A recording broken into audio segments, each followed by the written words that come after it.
All right, our first question comes from Alex. I'm 35, so I'm not old, but I certainly feel it when a 22-year-old blue belt personal trainer tries to break me with his cardio. What are your strategies for controlling the pace of a match against a superior athlete? 35 is like, I'm 32 in like 2 days. I'm like, man, this is old. How do you feel at I'm 46. I did ask about whether this was gi or no gi, and apparently it's both. Well, I know Alex trains both, so I'm assuming like he's probably having this issue on both sides. If someone's a good athlete, they're gonna be a pain in the ass. Yeah. So I mean, the secret is hand fighting. And just focusing on the engagement phase. It's really hard for somebody to make big, like if we just go on your knees so that we're not just go on your knees. The idea is if we're still in this phase and he wants to like run around me, like I can just kind of circle with him. I don't really have to worry about athleticism. If we end up here, and I'm assuming you're starting on the ground. Like, so I guess tip one would be don't fucking wrestle with them. Yeah. Because even if somebody's, like, even if you're a superior technical wrestler, if you're talking about somebody who's a beastly athlete, the takedown phase is where you can burn a lot of energy trying to take down somebody who's just spastically sprawling and like shooting at you and all that kind of stuff. So I would say, don't wrestle, play guard. Mm-hmm. If you have the option of just playing top game, then do that. Certainly we'll use Josh as our reference point. Josh is one of our blue belts who's about 250, 6'5", 6'6" probably, and was a professional, like high level professional rugby player. So he's a fucking animal. Like pretty much at blue belt, really no one at our gym can like handle him other than me, Rory, and Cal to some degree. Like he will reliably sub our purple belts, which is a pretty big deal. And like visiting, and so if he's on top and you got to deal with that extra size, it can be a nightmare. Exactly. And so obviously putting them on the bottoms that they're just sedentary on their back. Sometimes they're like big guys are going to be worse off their back. Yeah. Josh is a very particular problem. So this is becoming a fucking tangent. Sorry, buddy. But Josh is a particular problem because he is 6'5". Yeah. Sweeping him is quite the task, like regardless of how good your guard is. At least in no-gi. In the gi, you can sleeve him up and take him over. So basically, that's I would recommend focusing on, don't wrestle unless you're just way the fuck better and can definitely put the guy on his back. Yeah. Focus as much as you can on hand fighting, and if you are wrestling, focus as much as you can on hand fighting and maintaining distance and angles. Focus on the engagement phase, and then if you win the hand fight, you can get to something. And just don't be overly aggressive with, for lack of a better term, with trying to score.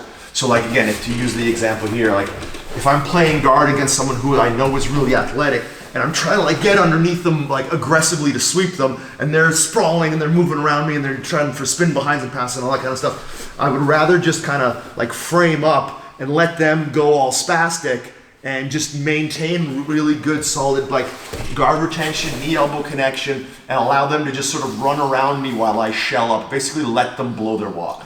Yeah, you want to find, like, it's going to be easier from on top for sure, and we can talk about that, but positions of control that you can get where you're able to pretty efficiently hold something and weather storms to an extent. And this can be certainly a lot longer when you have someone who's athletic and in shape. Mm-hmm. Whereas when you get something like pressure passing, certain positions that you feel comfortable with that, being able to just lay on somebody. Yes, that was going to be my next thing. Was like when you get on top, pressure passing, movement's going to obviously take a lot of force. But yeah, when you can just lean on somebody and make them work harder than you, and depending on how athletic and in good shape, you might have to make them work significantly harder than you because you'll still burn out.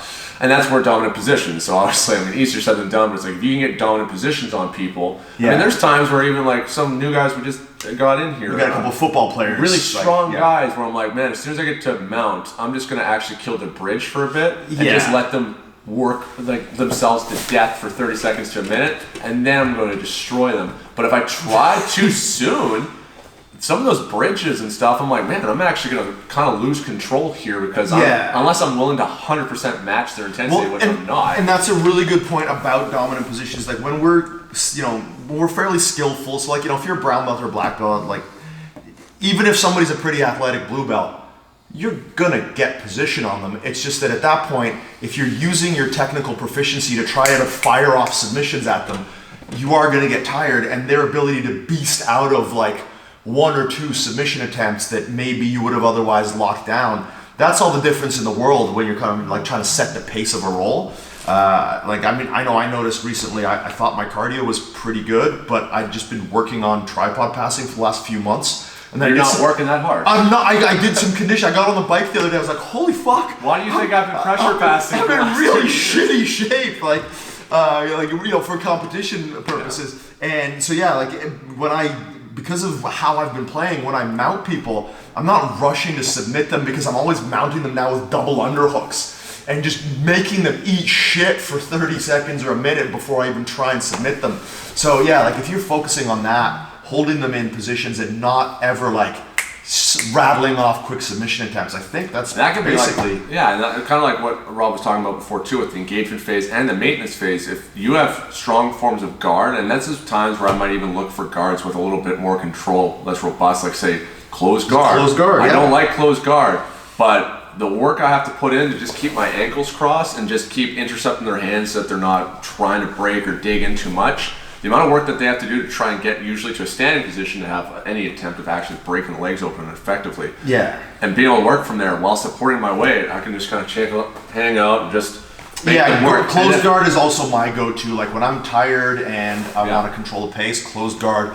Don't, if you are a half guard player, if you're going to try to play the underhook half and wrestle up against a really athletic guy, don't.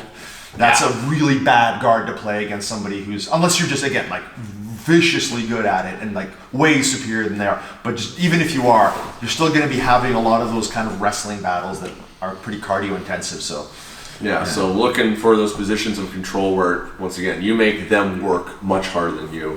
That's usually what I just try to do all the time. Yeah, and then in the gi, tying them up with the lapels, like the butt floss type stuff. Worm guard, if you happen to be a worm guard player. De La Riva sit-up stuff is very effective because the person's pretty precariously positioned if you're controlling one sleeve.